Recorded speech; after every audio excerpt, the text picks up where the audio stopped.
Hello, everyone, and welcome to One Killport Podcast, episode 2. No, not 2. Back in the past this week. 341. My name is Benjamin Yoder. Here today to talk to you about video games. I got a really long list of notes here this week, so I don't know if that's going to translate to a long episode or not, but I guess buckle in maybe. We're going to talk about financial reports, everyone's favorite. I think there's some interesting things to kind of take out of this, not only from like the Japan industry as a whole, Konami's kind of place in the Japanese industry, but also Fashion Dreamer. We talked about Fashion Dreamer last week and how it was like, oh, maybe it was such a big success that maybe those pretty rhythm games were shutting down, and maybe that's not the case. Which, speaking of which, I said Pretty Cure last week, and I think the thing I never really figured out in my head was like, are Pretty Cure and Pretty Rhythm related? I don't know if that's the case. So at some point in my life, I should probably look into that. As somebody who cares a lot about that genre of game, I probably should know. But I haven't really focused on those Pretty Rhythm games at all. So maybe someday when I actually dive in, there's a Switch one, but it's kind of pricey. So I think at some point I'll probably just either get it digitally or I don't know. Maybe I'll wait long enough that it becomes just pirated territory because it's no longer available for purchase on the eShop. But someday I'll check into that. So, speaking of which, you got some Love and Berry and Mushi King. Is it called Mushi King? I don't know what Mushi means, but I think Bug King. I don't know. Don't ask me. I don't understand enough Japanese to tell you that. But Love and Berry Mushi King retrospective talk stuff because there was I think it's their anniversary this year. I don't know what year. Maybe it says in the section down here. Maybe I wrote that. I don't know. But anyways, and then we're also going to talk about really actually that's kind of mostly it. That's kind of it. A lot of financial talk and a lot of Love and Berry Mushi King talk. So get ready. Before we go into that, I just wanted to go ahead and talk about a handful of things that have been going on with me. More content came out than I really expected, honestly, within the last 2 weeks. One is I went ahead and wrote up a Ko-fi post. So Suicide Squad, right? The live service, I don't know how broad that game is. Batman-related live service game. I think it's like DC in general, and like the whole idea is like the evil characters are the good guys, and they have to fight the good guys who are now evil because they got like virused or something into being bad guys. I don't really understand it. Don't ask me. The reception to that game overall, from what I can tell, has been okay. Like, people don't seem to love it. People don't seem to hate it. Nice looking game. Shooting feels decent, but the actual like melee combat isn't so great from what I understand. But I don't know. I haven't really made a concerted effort to understand what's going on. But man, leading up to its release, it definitely seemed like a situation where people are going to give it a real hard time in the way that, you know, if you know me, you know I would get frustrated by. So just to kind of like, I kind of felt like maybe I should have a little bit more of a formal written or some kind of piece that basically organized my thoughts over, as a game content creator, like what is probably the right language to use in situations like that. And what it ultimately ended up becoming was a Ko-fi post I did that kind of talks about what are good things to communicate and what are bad things to communicate. Really coming down to like, if you're going to explain yourself, using concrete things to explain yourself is ultimately better than trying to attribute how you feel to things you don't understand, right? So, you know, instead of attributing how a game looks and feels to play to it being on Unity, you attribute it to what about that game makes it look and feel the way it does, right? And it's tough, you know, especially when you're doing like off-the-cuff commentary. Like, it's not easy to do that. But I think the big thing is that when you start pointing at specific things you don't have any knowledge of, it's kind of ignorant. But then also if you get into like the space of like, hey, this developer was just lazy, or this developer was just cheap, like that gets into like kind of derogatory terms about, you know, somebody who worked on something. And especially when we talk about individual creatives and things like that. You know, again, the game industry, not exactly a place you go to get rich, at least for most people. So, you know, sitting there and saying somebody is greedy, if they were greedy, they would go work on business software. So, I have definitely in my own life made the decisions to not pursue game writing and pursue business writing because that is going to give me the most money to stay alive.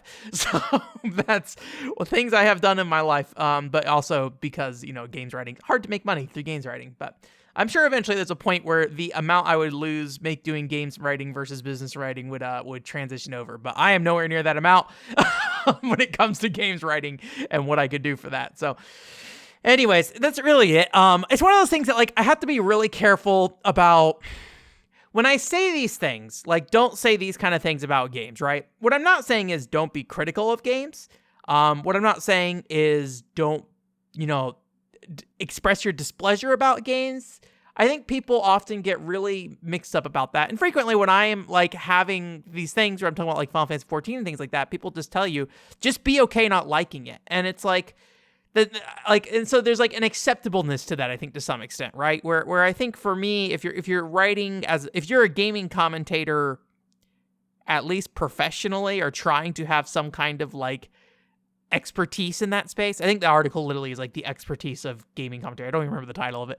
I think there is more responsibility to you to choose your words correctly and things like that. And so just saying, it's okay to pass on something just because you're not interested in it and stuff like that, right? And not know how to explain yourself. But I think the more invested you get in a game and the more you commentate it and the more authoritative you're about the things you're saying, the more and more you need to know what you need to say about things. But anyways, so the point being is that it's not about, saying only talk about something if it's positive. It's about talking about things, in ways that are you can support with basically facts, right? It is basically trying to do factual based feelings writing in some way. So anyways, I explained it way better in the actual Ko-fi post. So if you want to go read that, you can go check that out on my Ko-fi. I also think it's just straight up on my website if you want to read it there as well.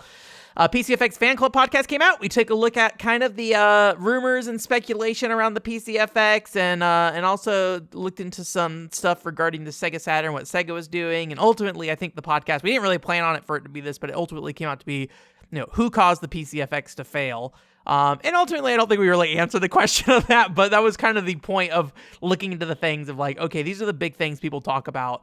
What information can we get about them, and what can we understand about, how the system kind of came to be what it is and why it failed ultimately, rather than looking at oh, it didn't have shooters anymore. Just I don't know about you, but PlayStation era shooters were not exactly the next hot big thing, which is something we kind of talk about in there. So that's up if you want to go listen to that. And then also I had a podcast highlight or video review, however you want to look at it, of SAS Heads or Tails DLC. The original video went up with sound effects in it on accident, so I had to fix that. But it is now in there and good and proper.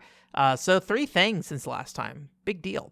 Nothing big, though, unfortunately, but, all of them take time. Well, the PCFX Fan Club podcast took a long time. Pretty much all of January was dedicated to trying to get that PCFX Fan Club podcast put together, which was very tiring on me. So yeah.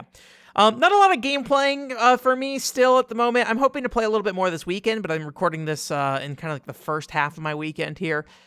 I did start getting back on board the learning Japanese train. So I'm deep enough in that again to feel comfortable talking about that again here. And so, I'm going back to Yves Gamon's, my Japanese coach on the DS. And I think I've talked about this before, but what I find with Yves Gamon's lessons is I often don't get enough information from there. So I feel like I have to go elsewhere to understand what exactly I am trying to learn from the thing they're trying to get me to do in there. I think there's just a lot of limitations with that product as a whole. But my plan is still to get through that product overall. I'm kind of in this period right now where I'm specifically working on verbs and understanding verbs. And again, the DS game is very pushing at you to be you should understand these by now. And it's you didn't really explain these things. So trying to find other people to explain those things is helpful. And not really related, but I also did buy that Jujutsu Kaisen typing game, which is typing in Japanese. I assume that's just going to be, they're typing in the kana essentially for instead of, doing any kanji, you're just going to type it in basically how all the words sound, basically. But I don't know. I just was thinking about it. I was like, that seemed like a cool game, and Jujutsu Kaisen stuff is still kind of floating around because the other game coming out, and I was like, I'd much rather play the typing one. And hey, you know what would be nice? Practicing some Japanese typing as well. So why not, baby? So I'm ordering that. Ordered that through Amazon, and it was like, or after shipping and everything, it's like $50. So not bad. And I think they sell digital versions. It's not a CD as far as I'm aware. So I don't know what that code's gonna be and where I redeem that code. So hopefully it won't be a problem. But we will hope. But yeah, I mean, I think the thing I still struggle with learning Japanese right now is really defining what I'm trying to do with learning Japanese, right? Clearly, I think I need to and have an interest. But like when I think about like, oh, playing games in Japanese, that's not super appealing to me. I mean, I would do it and I would definitely like have no problem doing it, but like that's not my end goal. I think that's something I wonder about a lot with like people and their end goals with learning Japanese, right? I often hear the kind of stepping stones in that process, right? Like somebody want to get in N5, N4, N3 or whatever. I don't even know what direction. I haven't even thought about the N whatever tests they're called at this point. I have no need for that. I guess if you're trying to get professional work, I don't know if like the end goal for people is try to go work in Japan. Japanese work culture does not seem fun. Stuff like that. So, yeah, I don't know. Sometimes it feels hard for me to understand like why people do what they need to with Japanese and like what they like, not that they need to tell me. But I think a lot about like why people are pursuing Japanese and what different ways they're pursuing Japanese and stuff like that. And, I think, everyone probably pursues it for different reasons. And, I think I've often wondered like, oh, for people who do fan translations, like what is the drive behind that? And I don't know. So I've necessarily found the answer to that. Honestly, I say as somebody who doesn't do fan translations, right? But I am curious about it. But anyways, I was kind of curious. So there's a website called Automaton Media. We've talked about it on the podcast a handful of times. And they do translations of Japanese articles, but I think they also write original articles as well. And I've never really asked the question of like who writes those things. Andrea Sang was like another website a long time ago as well that did a similar thing. And I'm like, who's translating these? And I know they've also, managed their own Western content as well. So there's some, I think, decision-making happening separately from the Japanese branch of Automaton Media specifically. And I found out it's like two ladies who as far as I can tell, work out of the Japanese office. And it's interesting because they have like zero identifiable social media presence, which is like, hey, respect, like keep your privacy or whatever. I did find one's LinkedIn page and kind of just like looked into their background a little bit. And it was kind of interesting because it was kind of, I think they're more or less my age, but they basically went to school and got a bachelor's in Japanese, and then went over and did like public relations communications and stuff like. I mean, I think they did the English teacher thing, but they got into like PR writing and stuff like that, and then eventually ended up here, which it was a fairly like descript background, mostly just like business writing and stuff like that, and then eventually ended up writing for like a Japanese video game and anime merchandise exporter. I'm curious if that was like always the goal or whatever.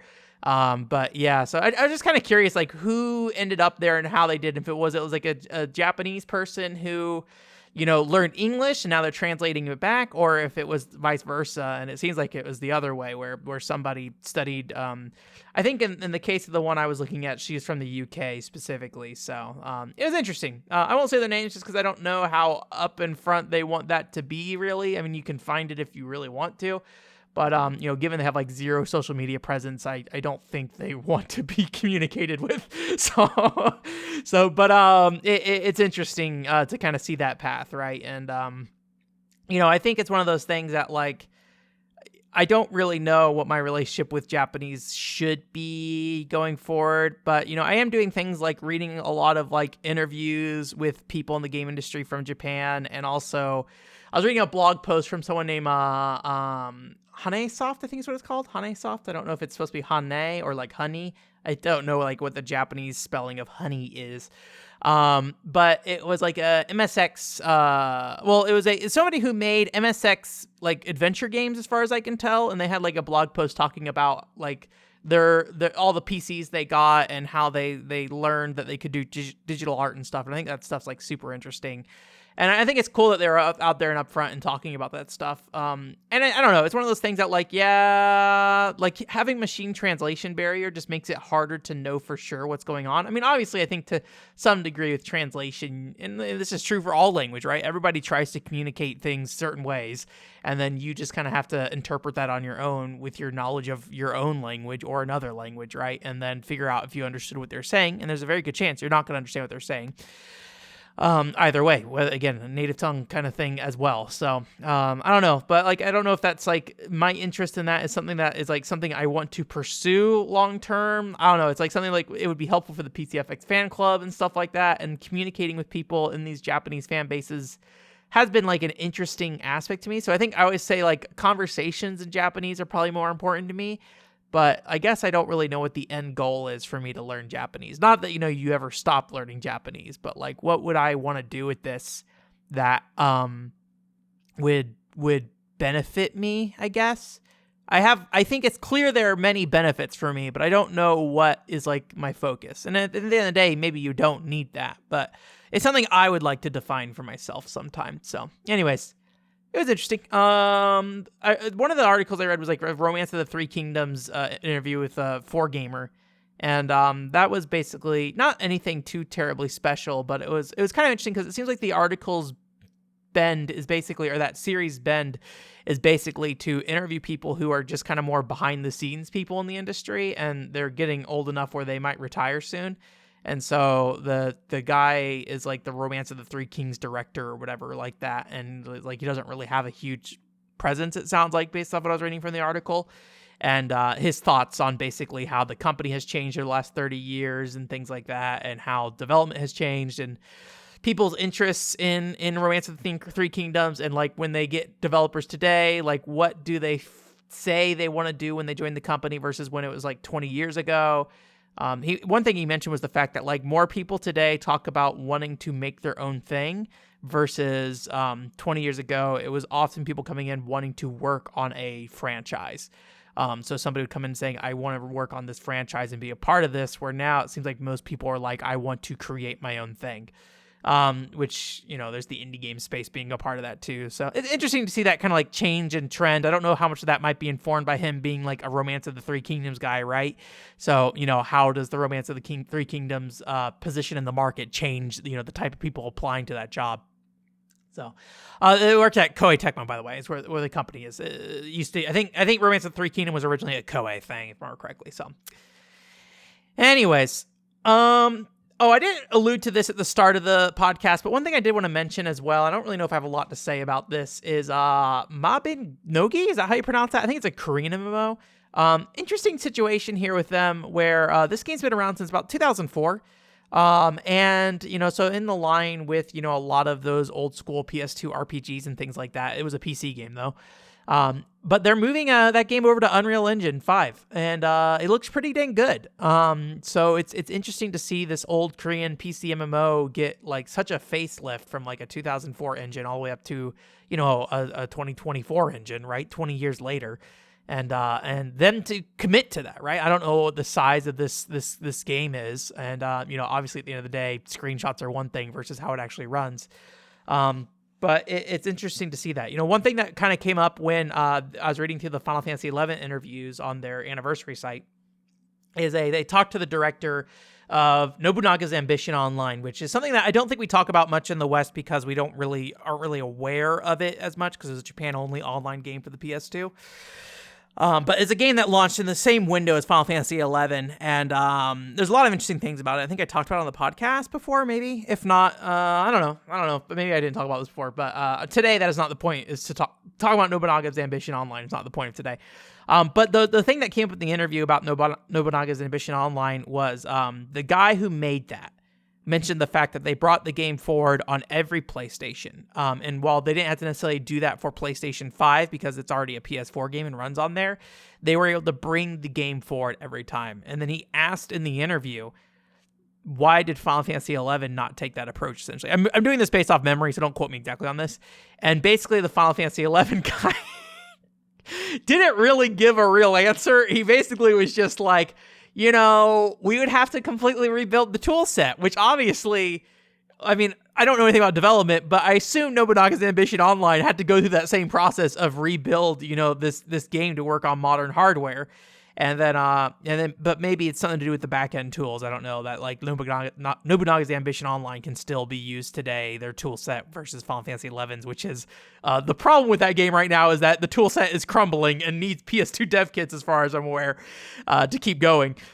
Anyways, the point being is that it is available to play though, and it's interesting that Final Fantasy XI is this really big PS2 RPG here in the West, and it just has not gotten this consideration in the same way as these other games did. I think a big part of it, though, is, like, if I remember correctly, like, the intent behind Final Fantasy XIV was to replace Final Fantasy XI.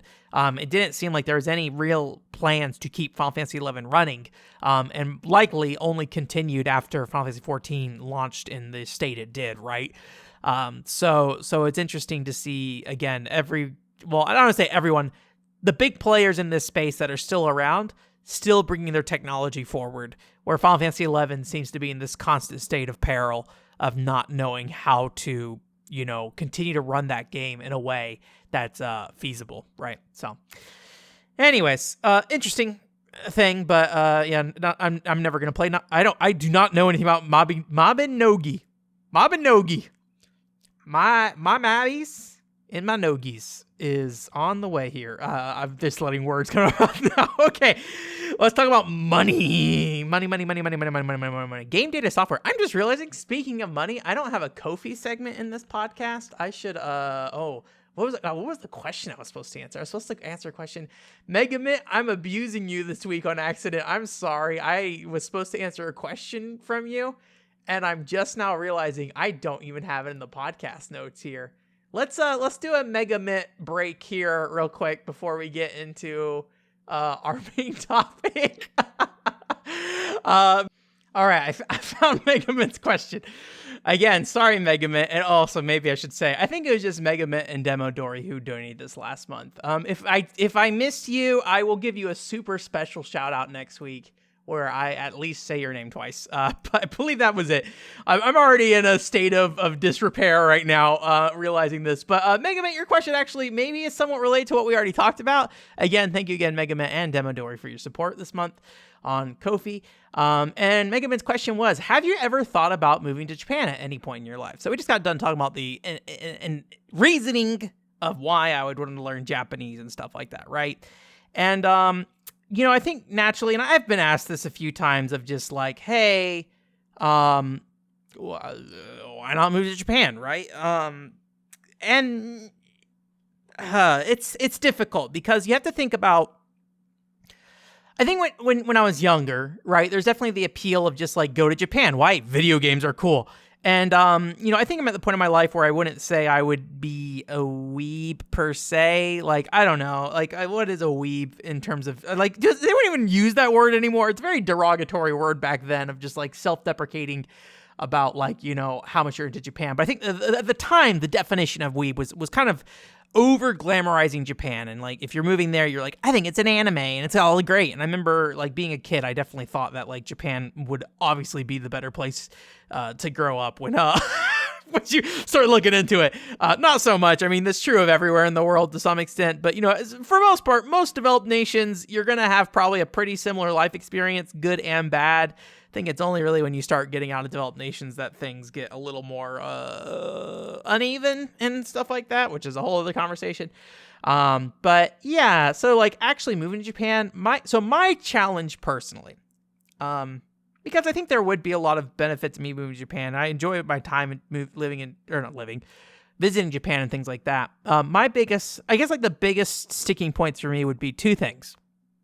One is, would there be issues with me culturally? I'm a very like loudmouthed American, and I am often very happy to say my thoughts. And I obviously there's stereotypes about every country and things like that, but the general idea of what I've heard about like Japanese culture and things like that is like you generally don't want to just say your thoughts. Kind of. I don't know. Like, Again, I'm an American man who lives in the U.S., so like I'm not saying I say this with any confidence. Just from what I've gathered from people is that you kind of are meant to kind of fit with the group, right? And so if you don't fit with the group, it's a little weird, which admittedly, I'm already a little weird here in the US, right? But I think it's a little bit more acceptable to my understanding. Again, I don't live there. If you've lived there and have any thoughts, let me know. I would love to understand that situation more. But yeah, I think I'm kind of just a loudmouth guy who's willing to say what I want. And not afraid to say the things I feel. I think the big thing is that I do try to be empathetic with how I feel and make sure that, the things I'm saying when I'm saying them generally are things that are thought out. If they aren't thought out, I will try my very best to recognize them, right? How we've talked about Final Fantasy XIV on this show, and then me turn around and complain about me talking about Final Fantasy XIV within the next minute, right? So I think there's a lot of reasons why culturally there might be some issues with that. And the other thing is work culture as well. The general gist I get is that with work culture in Japan, it is very time consuming. And you're going to be asked to spend more time at work than, not going to be. The stereotype, again, I've never worked in Japan and I don't know, is that, if you work at a company, you're expected to kind of be more present. Whether you need to be there or not, you will be more present. That's the stereotype, right? And so I don't know. Again, if you work in Japan, I would love to hear your experience, but I would think I would be incompatible with those two things, personally. So I won't say no. It would be a pretty big jump to do, though, and it would be a pretty big decision to make. I need to make sure it'd be the decision that lines up with my life goals, right? Because all this stuff I do, all good and fun, right? And I love looking at Japanese games and understanding Japanese opinions on games and stuff. And I need to ask myself, what would I be doing in Japan, and if it would make me happy, right? And also, all my family and stuff here in the U.S. and friends, and the fact that I have a hard time seeing them already, just with how busy I tend to keep, and also just travel. We're all spread out across the U.S., so it's not easy. But yeah, it would be a challenge and all that. So, but on the bright side, I do have a lot of friends who live out in Japan already, and so if I did need help or something like that in that process, I think they would be willing to, at least help me understand what I need to do, and hopefully I'm not somebody who needs a lot of social interaction. I'm an introvert. I'm kind of okay on my own for the most part. But when I need social interaction, I think I could find it if I needed a more traditional American, good old Australian, UK, whatever, Western view of friendship. That could be done. But I think obviously the other thing would be you'd get culturally, a relationship with like people in Japan might be a different kind of thing from what I understand. But again, all these things are just things I've absorbed from looking at things online or things like that. It's not me saying I understand these things or that, it's true across the board. Right. I think one of the things that I think a lot about is generally when we talk about the idea that Japanese people are rule followers and are not for conflict, right? And there are two examples I can think of where I personally was in a situation where that was not the case. And obviously I don't 100% understand the culture, and maybe there's different situations where those things happen. But when I was sitting and eating lunch in Japan, I was sitting there as an outside table, and it was an Asakusa. There's a little walkway you can go through with a bunch of shops and food places, and there's a little bento place on a corner. And the place I was eating, there was a police officer, which was really funny. The police officer, when I sat down to eat, ran over to me, and I thought I was doing something wrong. And he put hand sanitizer on the table. But the way he was running at me was urgent running. And I was like, oh man. Anyways, but that whole thing aside, but he was standing there and a guy biked past him when there's very clearly signs that say no biking. And he yells at him, no biking, essentially, right? And the guy just goes. he just does not turn around, turn back, right? So clearly in that moment, that man did not care. So there's that. And then also in terms of like conflict, when I was in Japan visiting that one manga artist, I brought up, we were walking around, like, she didn't speak English, right? Or, like, not enough English for us to really have any deep conversations or anything like that. So it's basically what it was we would point at something, say something out loud, and then we'd be like, that's the extent of the interaction, which, whatever. For me, it's novel enough to have a good time. For her, I don't know what she was getting out of it. But I did at one point to, there's a maid cafe with, like, a cat girl on it, and I pointed at it, I was like, yeah, kind of thing. And her demeanor shifted really fast after that. And we walked a little while, got quiet, and then she told me how creepy Akihabara is. And she got really into it. So I'm sure what she was saying was like, it's creepy that you did that, which is fine. I did it, not really thinking about it. And one of those moments is just like, you would not really like, the expectation I think would be that they would just not say anything and then they would go on. So like, there's definitely like, it's really important to remember that every person is an individual person, right? And just like in America where there's stereotypes about Americans, in Japan there's stereotypes about Japanese people and stuff like that too. So anyways, protecting my butt is what I'm trying to do right now. Did I give an answer? I don't remember. So I would be open to it if I saw an opportunity. I think the big thing would be career. That would be number one. Could I find a career that would make sense in Japan? I don't know. If I am in a position where I can continue to be able to do remote work, I used to work with a guy who was like, I think he's in Italy or something like that. And he mostly worked with US companies. So he just, worked on weird hours. But as long as he accommodated what we needed, I don't think it was really a problem. Right. So potentially I could end up in a situation where like I could do contract work for English companies, but still live in Japan. I don't know the legality of that. I don't know the visa situation of that. But again, like I don't have any plans or thoughts on that. So anyways, live your life though. If you want to move to Japan, man, figure it out. I think it'd be a great experience. And if it doesn't work out for you, it's not for you. You can always move back, right? Is it expensive? Maybe.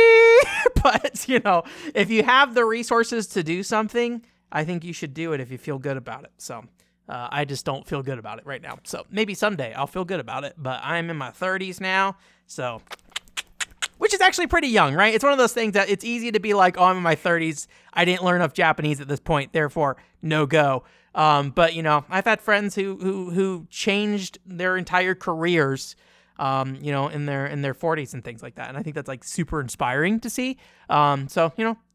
Always know it's never too late. Cause I think if you sit there and go like, it's too late for me, then, I think it is easy to get that mindset for a lot of things. Maybe be realistic about it, right? You can't be like, oh man, I'm 40, but now I want to play for the boys baseball team. And it's like, no, you probably need to go play with the adults, man. So yeah. But anyways, financial stuff. A lot of financial, I think it's the end of like the third quarter. I don't know. I think every company has their own thing. A bunch of companies ended their financial quarters. And also I think year-end quarters as well. So they're reporting on the end of the year, basically. It's basically the end of the year. So kind of recapping 2023 and things like that as well. One thing I thought was interesting is a Game Data Library, which I actually talked to a little bit with the PCFX fan club stuff, which was nice.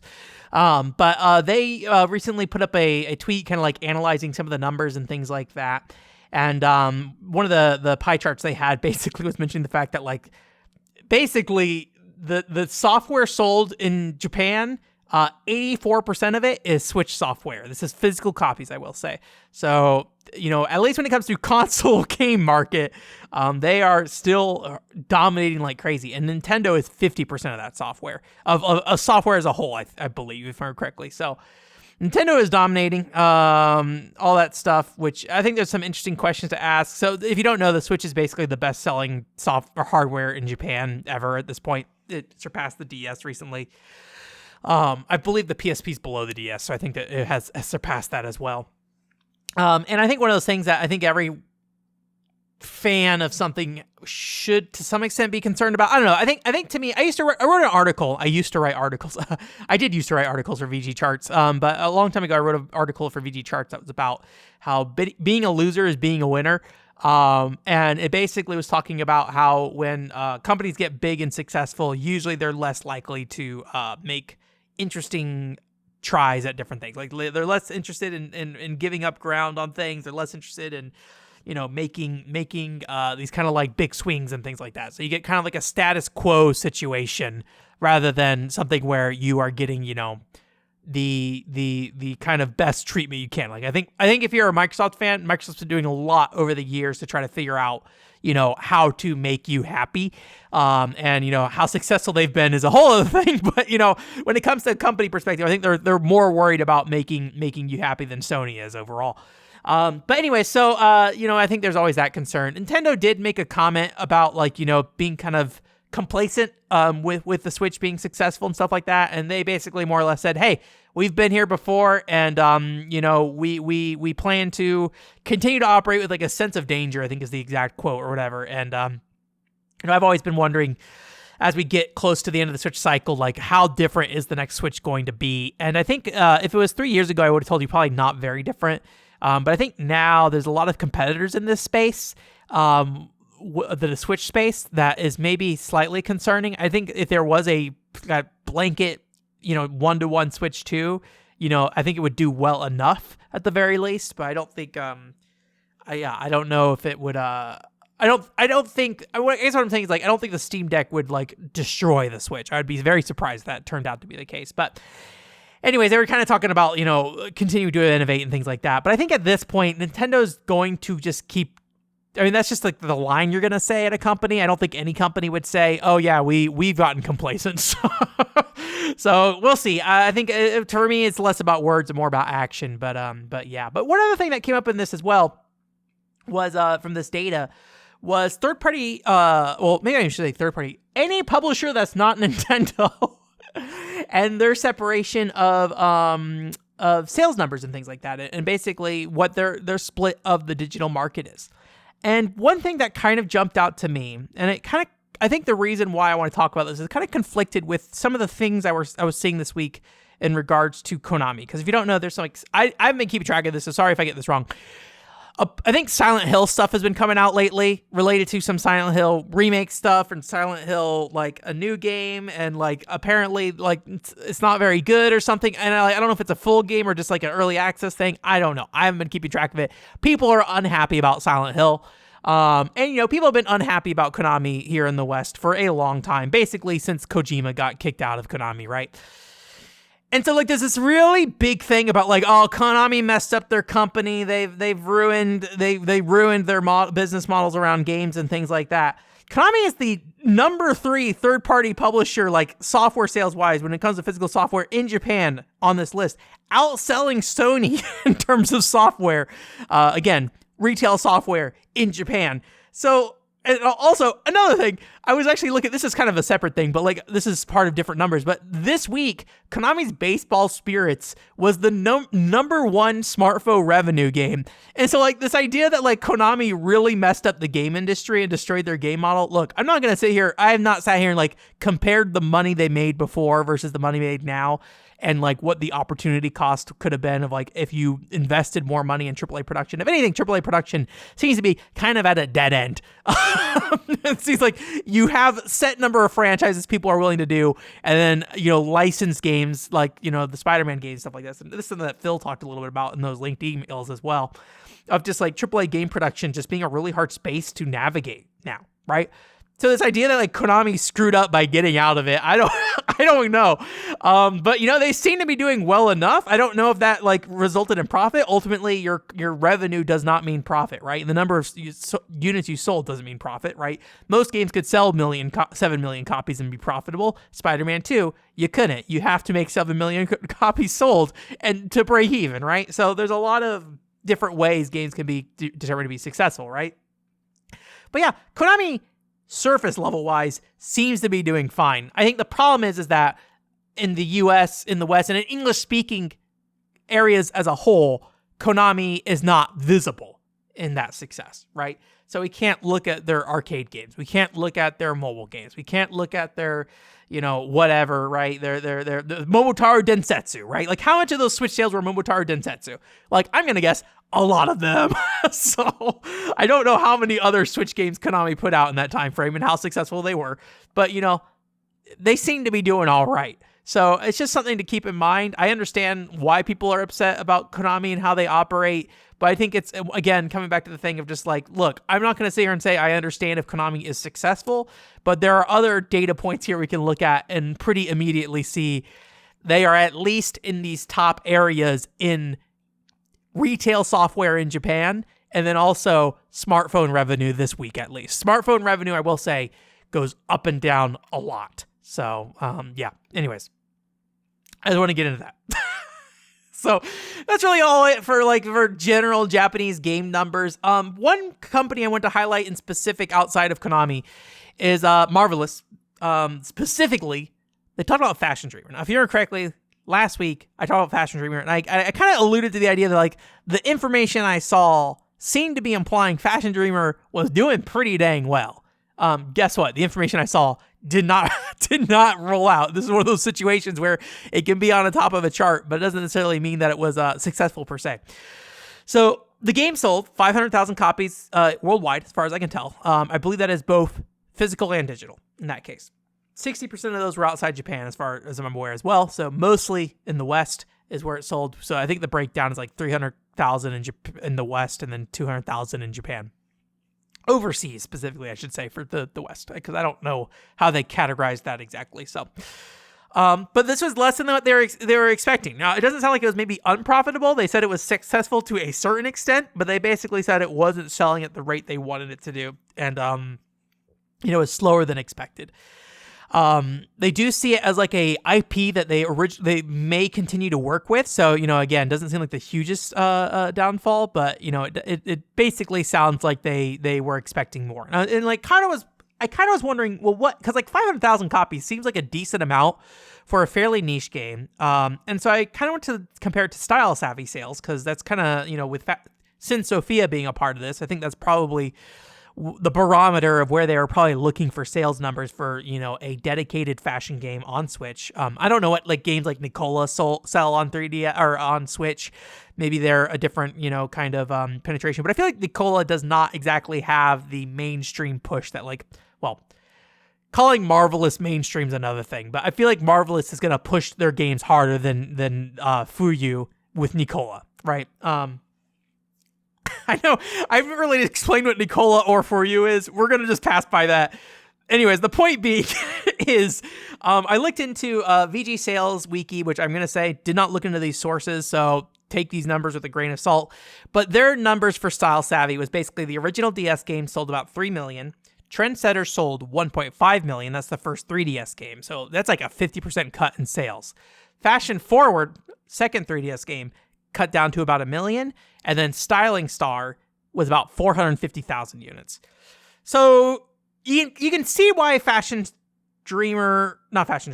Savvy probably was not an attractive IP to continue, right? But I'm curious if they were looking at these numbers and saying, okay, well, Style Savvy as a franchise, those 3 games on the 3DS, I'm going to tell you right now, from the outside, this is not true about the games, but from the outside, if I'm going to look at a screenshot of that game, I could not tell you what the difference is. I can tell you those are Style Savvy games. I would not tell you that they're new games. You can show me screenshots from all 3 games. I'd probably think they're all the exact same video game, right? So I wonder if there's a feeling that like, well, if we freshen it up with a new aesthetic, a new approach, stuff like that, something that's going to distance it from Style Savvy while still capturing that core Style Savvy fan base, if we can expand this franchise in a way that would get it back up to that 1 million+ number kind of thing. I don't know if that's just my pure speculation with that, but that's my thought on maybe what they're expecting. So I would say, again, we don't know how much money they spent on it, and it sounds like it probably was profitable to some extent based on what they're saying, and it's going to continue to sell, right? So these are just short-term numbers for now, but, it is one of those things that's interesting to see. Like, I always have a really hard time reading Japanese company numbers and what they expect, because I feel like the expectations of the U.S. market versus Japan is very different. So usually 200,000 alone on paper in Japan for a game like this, I would think, oh, that's actually pretty good. But I don't know how to read that market very well, so don't take that as me, saying anything with that. So I'll be curious to see what they do. I think there's also a great question of when we look at things like, Style Savvy on the DS and 3DS even to some extent, mobile phones were just, the penetration of those and the people playing games on them was just very different back then. And, you have a lot of companies doing those games on phones now, right? You have the not Nicola, Love Nikki series or whatever, Shining Nikki, things like that. So, and I'm sure there's many more games like that, but that's kind of the big juggernaut, right?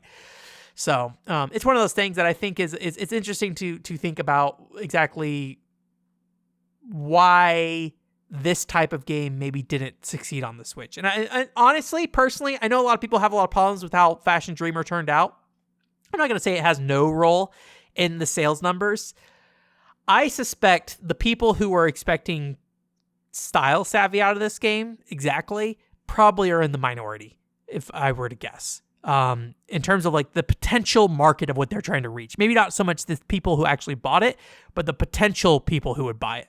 I would imagine that was probably a segment of what they were thinking about, not the entirety, right?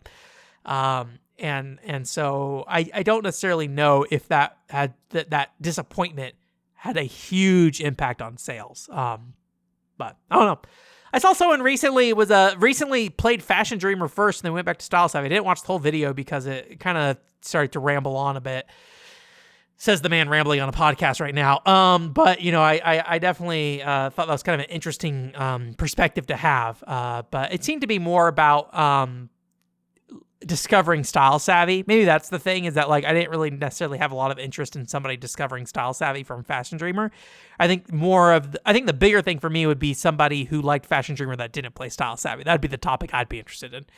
And I think I kind of realized as I was going through there that he's just going to sit here and give me a walkthrough of Style Savvy. I don't really need somebody to sit here and explain Style Savvy to me. so yeah. But anyways, speaking of girly games, though, girly games. I like the tag girly games a lot more than I like games for girls. But I don't know if girly is a derogatory word. When I say derogatory, I don't mean that in the most intense sense. I say that, I don't know. It's one of those things I say horrific all the time when I really don't mean horrific. I really just mean intense kind of thing is probably the thing. So sometimes I use words bad, sorry. But anyways, girly games. I like the sound of that better than games for girls. I really wish there's another name for games for girls. I don't like that name. I don't even like girly games that much. I just wish there's some other name that wasn't specifically gendered, in my opinion. But that's just my own opinion. It just makes it confusing as well, because when I talk to people about games for girls, you'll see this on the PCFX podcast if you watch that. I mentioned games for girls, and what happened is we started talking about Angelique, and I'm like, no, these are not games for girls, the genre. They're games for girls, don't get me wrong, but they're not games for girls. It's just stuff like that. I'm just I wish there's just a better word for this stuff. But anyways, there's a Japanese TV show that happened on NHK called Game Genome. I think we may have talked about this show a long time ago. I don't remember under what context, but the name sounds really familiar, and I feel like I brought it up on here at some point. But they do a variety of episodes. They have something on Fatal Frame, Earthbound, had Shigesato Itoi on there. They did an It Takes Two thing, Nier, City Skylight. So they cover all sorts of types of games and things like that, right? And I don't know if it's a big anniversary this year. Let me think. Would Love and Berry be 2004? So maybe it's a 20-year anniversary, maybe, for this stuff. But yeah, they had a show that was about Mushi King, the beetle battling game, and Love and Berry, which if you don't know, those two games, they're both published by Sega. They both had very similar target markets, Mushi King being more aimed at boys, Love and Berry being aimed at girls specifically.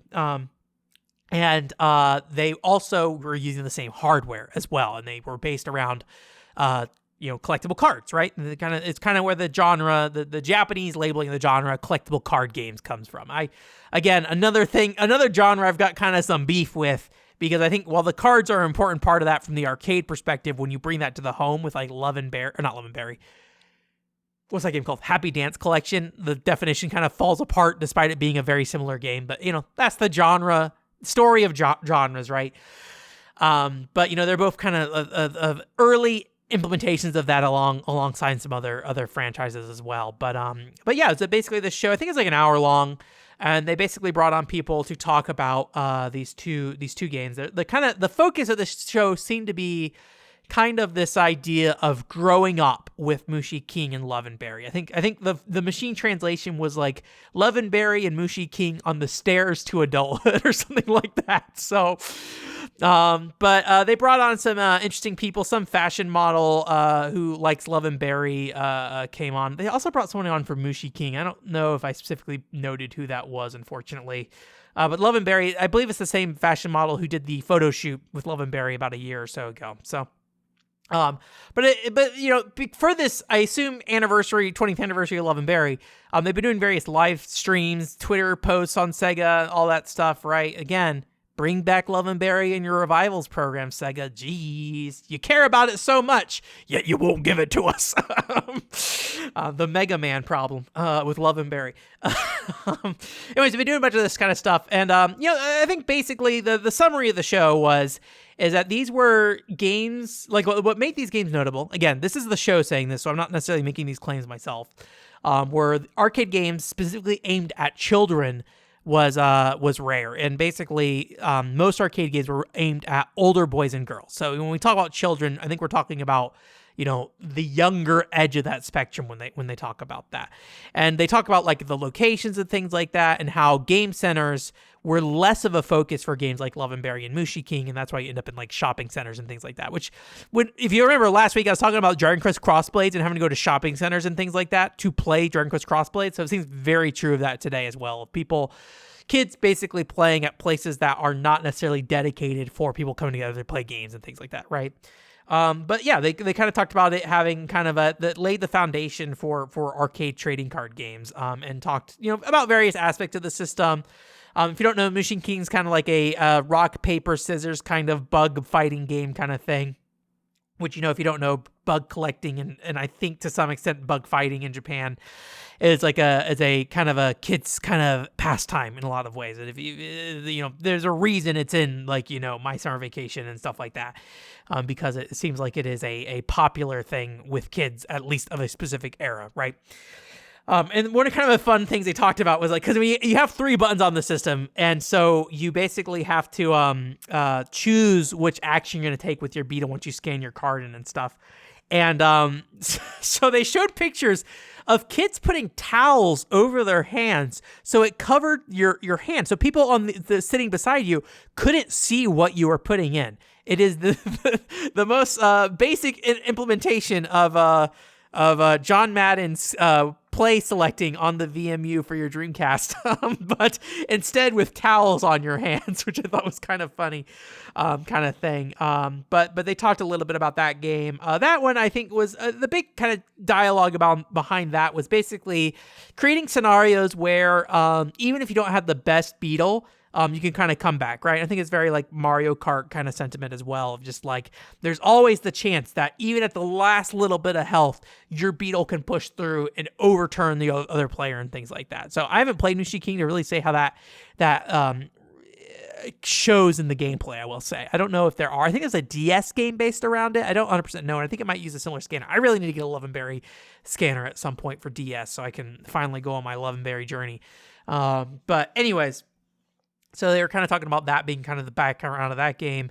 And for Love and Berry, obviously it's more a fashion game. This is if you don't know Love and Berry, if you are new to this podcast and haven't stopped listening at this point, this is a fashion game. And so you dress up and you get a score based off your fashion, and then you play like a little rhythm game and things like that. And they talked about basically the idea was to kind of teach kids appropriate fashions for different venues and things like that. How true this is another thing. I think sometimes when we do these things, when we make games, we kind of retroactively assign meaning to what we do. I think I do that with videos as well, where I kind of retroactively assign meaning to a video because we don't necessarily know what we're doing at the time when we do it. I think that's true of everything anyone does for the most part. It's like we don't always know what we're doing in the moment. But basically talking about like, showing people the different occasions where you can, dress up and like the basic fashion pieces you need for that and how that can apply to your life and things like that. And one interesting part in here they mentioned though that I thought was neat. So if you've heard me talk about the one time I've played Love and Berry,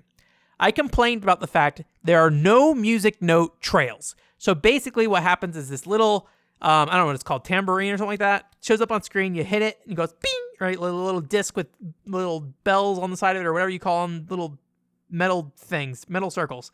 You hit it, and it makes a noise, right? And so it's like ching, ching, ching. And so you slap your hands together and stuff like that. So how Love and Berry plays is, I believe there's only one button for the rhythm part, and you just time the hits with hitting that note.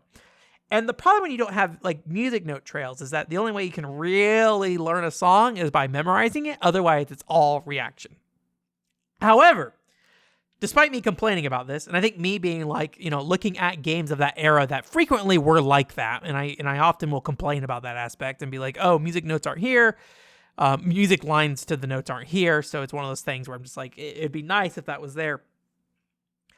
But they mentioned the fact that they were like, we didn't want to distract from like the fashion specifically. So we basically wanted to make the UI not show this information you're going to stare at. Which makes a lot of sense in my opinion. Whether that is something that is a good design decision is another thing, right? And I think it's probably, again, changes what your focus is, right? When I think about Dog of Bay, I made a video about that on my main channel if you haven't watched that. And the fact that like, you cannot look away from the notes on the bottom of that screen, so you cannot understand like what's happening on screen. Like Paul, the dog, is dancing on stage, and he's doing a lot of really cool dance stuff, and apparently was the hardest one to do for some reason. I forget where that information came from. It might be literally in the bio where they were like, if you listen to his bio long enough, they're like, I had the most expensive song in the game to animate, but Paul's dancing on screen and you don't see any of that. So like, it is one of those things where, I think I can respect that decision of, we didn't want to distract from the fashion. So really minimizing it to the immediate thing you need to hit notes, and being something you can kind of see out of the corner of your eye or kind of thing. They didn't say that specifically, but in my head, that would be the intention, right? The corner of their eye, you hit it, and then you can hit the thing there, right? So I don't know. It gave me like a better appreciation for like what was going on there. And like, I think it comes back to a lot of the things that I say these days about game design and stuff like that. It's like, there's really no right or wrong answer with game design. And so it's like one of those things that like, I don't like objectively right decisions in game design. Obviously, I think there are things that are going to appeal to a more mainstream audience more than other things, right? But like sitting here and saying like, this is the right game design decision is, I think, never really the thing. I think you can only say this is the right game design decision for me and what I want, right? So, and then on the other side of that, developers can only say what's the right game design decision for what they're trying to do, right? And so that's why you make these decisions. And I think whenever, like, this is maybe not maybe I'm overstepping here, but I think a lot about like how certain game design things have kind of homogenized between games at this point. And I feel like that restricts how much games can try to do different things personally. But, that's kind of neither here or there in this conversation. But yeah, I thought that was an interesting note that I just never really thought about with Love and Berry that much. They also talked a little bit more about like not playing the games, but what the cards do for you outside the game. And they talked about like basically how when you have your cards afterwards, they want you to basically continue to be, immersed in that game after you leave. And so the cards basically are ways to represent, in the case of Moosh King, your bug. And then also for fashion, you have your cards as well. And there's little bits of information like, hey, you want to learn about this bug, or hey, you want to learn about this thing of fashion or whatever on these cards that give them information otherwise. And I think from a business perspective, right, the more somebody has a reminder on their head, this is not something they said in the thing, but the more somebody has a reminder in their head about your game, the more they're going to want to play it, right? So we're going to push you notifications through physical cards. But they also talked about, basically, when you're waiting in line to play the game, you can talk with other people, share, you can exchange card trades, and ultimately kind of make friends. And again, this kind of comes back to me saying, like, I don't know how much of this would have probably been true when they make these decisions as much as like, something they thought, after the fact of like, oh, this does happen. But they do talk about, basically wanting to encourage adults to be more sociable. And they felt like basically having kids talk over a shared interest was something that they wanted to really push. And so like giving people physical ways to talk about games, while waiting for the game and outside of it was a way to help do that. So anyways, I thought it was a really interesting thing. Overall message was that these games were built as things that were helping kids grow into adults. How true that is, a whole other thing. So I thought it was interesting insight into something like this. Obviously, when it comes to Love and Berry and Mushi King, I don't think we're getting a lot of this kind of coverage in the West, this kind of coverage. I'm not talking about my coverage of this. I'm reading a machine-translated article. Please understand. But I think these types of conversations aren't happening as much, obviously. But this is a very Japanese-centric franchise, very Japanese-centric phenomenon that happened, right? So I think it's really interesting to read through this kind of thing. So anyways, that's kind of it. But yeah, I think that show's kind of interesting. I don't know if there's like summaries of these other shows. Again, Fatal Frame, Earthbound, It Takes Two, Nier. I'd imagine Earthbound fans, maybe. I don't know. The fervor around Earthbound really feel like it died off. If there's still a crazy Earthbound fan base, I imagine they found that NHK show and tried to extract everything they could out of it. But I don't know. I'm not really connected to the Love and Berry fan base. Love and Berry fan base, are you out there talking about the Love and Berry TV program? Anyways. One last story to talk about. I know this is going, it feels like it's going long at least. I'm looking at my timestamp, it's like an hour here, but one last thing I want to go for, again, another Japanese-centric story, but that's what we just kind of do right now. I feel like that's just kind of the approach of the show at the moment. Automated Media, bringing it back to the start, today, article talking about geolocation games rather. I forget what they're called in the West typically. Oh, there used to be a name for it. Oh my God. Stuff like Pokemon Go and things like that. There's a name for it. What was it? Oh, I'm forgetting it. Oh, well, we're going to call them geolocation games. You know what I'm talking about when I say Pokemon Go. And just talking about like the success of those games in Japan. And they kind of highlighted the top 5 games. And, I think the point of this article is more or less, hey, these games are popular because, hey, guess what? Japan relies on public transportation, so people are out and about, walking around. So games where you're out and about, walking around, popular. And one thing that was actually kind of interesting before I get into this whole other conversation about this thing, they mentioned that activity for those games is at its highest during the day when people are working on breaks and things like that, and then when they're going home. I think specifically they were talking about, when they're going to work, from work, home, and then also on break specifically. But then other mobile games, typically their activity time is after 9 p.m., which again makes a ton of sense. It's just one of those things that I didn't think about the tracking in that way, and like activity hours for games and things like that. And it's something I probably should think about because Final Fantasy XI was a game that largely, one of the things with Final Fantasy, I'm sorry, we're on such a tirade right now, a side thing. Final Fantasy XI, if you don't know, one thing that they presented as a benefit of Final Fantasy XI is that they only had one set of servers for everybody. And so culturally, everybody mixes together, which has its own benefits. It's kind of one of my beasts with Final Fantasy XIV. Again, Final Fantasy XIV has its own reason for doing these things, not necessarily a bad thing. But they could save money on server costs because they didn't have to set up NA, EU, or Japanese servers. And the game ran slow enough that they could do this without too much trouble, right? And so what happens is you get different time frames that people are playing the game at. So you have the North American playtime, the European playtime, the Japanese playtime. And one thing I'm finding with Horizon 11 is it's very North American focused. So when you overnight, things in the economy start to break down. Not in a way that's like terrible, but in a way with when you wake up in the morning, chances are things that are in high demand are typically more expensive because nobody's selling them because everybody's freaking asleep.